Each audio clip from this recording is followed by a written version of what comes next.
Imagine this. The deafening roar of a helicopter's failing engine, the violent shudder of metal giving way, and then silence. A profound, chilling silence broken only by the whisper of falling snow. This is where our story begins. In the heart of a vast, unforgiving wilderness, an American soldier, John, is the sole survivor of a catastrophic crash. He awakens to a world painted in white and blue, a landscape as beautiful as it is deadly, disoriented, injured, and utterly alone. His military training kicks in. Survival is no longer a drill. It's a stark, brutal reality. He salvages what little he can from the wreckage: a knife, a half-empty canteen, a flare gun with a single flare. The cold bites deep, a constant, knowing reminder of his precarious situation. Every rustle in the trees, every shadow that dances in the periphery, feels like a threat. He knows he's not just fighting the elements, he's a guest in a kingdom ruled by predators. Days blur into a monotonous cycle of searching for shelter, sourcing water, and battling the creeping frost. Hunger becomes a dull, persistent ache. It is during one of these desperate moments, while huddled beneath the boughs of a snow-laden pine, that he first sees it. A pair of intelligent, amber eyes watching him from a distance. A lone wolf, its coat as white as the snow it moves through.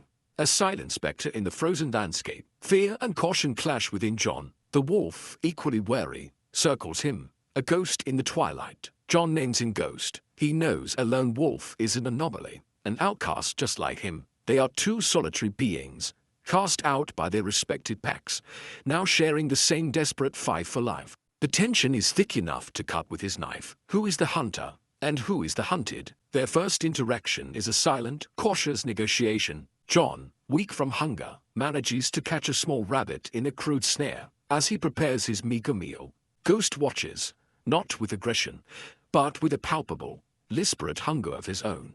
In a moment of shared vulnerability, an instinct he can't explain, John tosses a piece of the cooked meat towards the wolf. Ghost hesitates, then snatches the offering and retreats. This small act of trust becomes the first thread in an unlikely tapestry of companionship. It's a transaction born of necessity. Ghost, with his superior senses and knowledge of the terrain, begins to lead John to small game and unfrozen streams. In return, John provides the fire that keeps them both from freezing in the punishing nights and shares the food Ghost helps him find. They become a team, communicating through a language of gestures and shared glances. John talks to Ghost, his voice a low rumble against the howling wind, sharing stories of a life he might never return to. The wolf listens, his head cocked, a silent confidant in the desolate expanse. This fragile alliance is put to the ultimate test when the sky darkens ominously. The wind, once a mere whisper, escalates into a furious, shrieking gale. A blizzard, a true whiteout, descends upon them with terrifying speed. The world dissolves into a swirling vortex of snow and ice. Visibility drops to zero. John, caught in the open, is quickly disoriented. The cold, no longer just a bite, becomes a physical force, threatening to steal the very breath from his lungs. He stumbles, falling into the deep snow.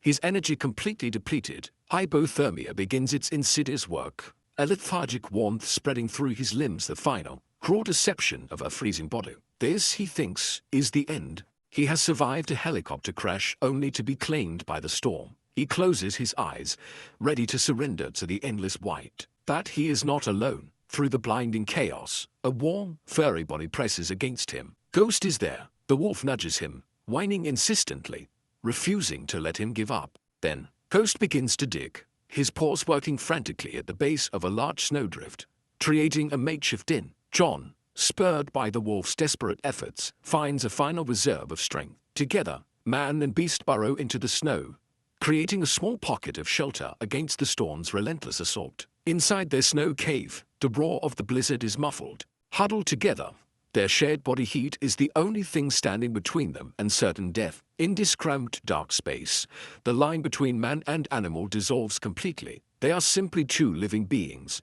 fighting for one more sunrise. The hours stretch into an eternity. John drifts in and out of consciousness, each time woken by a lick to the face or a low growl from Ghost, a constant reminder to keep fighting. When the storm finally breaks, the silence that follows is even more profound than the one after the crash. A new world awaits them, blanketed in a fresh, pristine layer of snow, glistening under a hesitant sun. John and Ghost emerge from their shelter, blinking in the bright light. They are exhausted, battered, but they are alive. They survived. Together, looking at the white wolf standing beside him, John feels not just gratitude, but a deep, unbreakable connection. This is no longer just a partnership for survival. It's a bond forged in the crucible of a shared near-death experience. In Ghost's amber eyes, he no longer sees a wild animal, but a brother, a savior.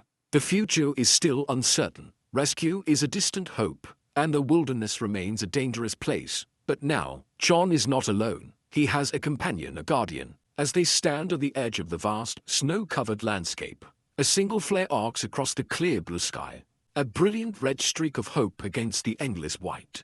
And as its light fades, two figures, a man and a wolf, turn and walk side by side into the unknown, ready to face whatever comes next, together. Thank you so much for watching. If this story of survival and an unlikely friendship moved you, don't forget to hit that like button and subscribe for more incredible tales. What did you think of John and Ghost's bond? Let us know in the comments below. See you next time.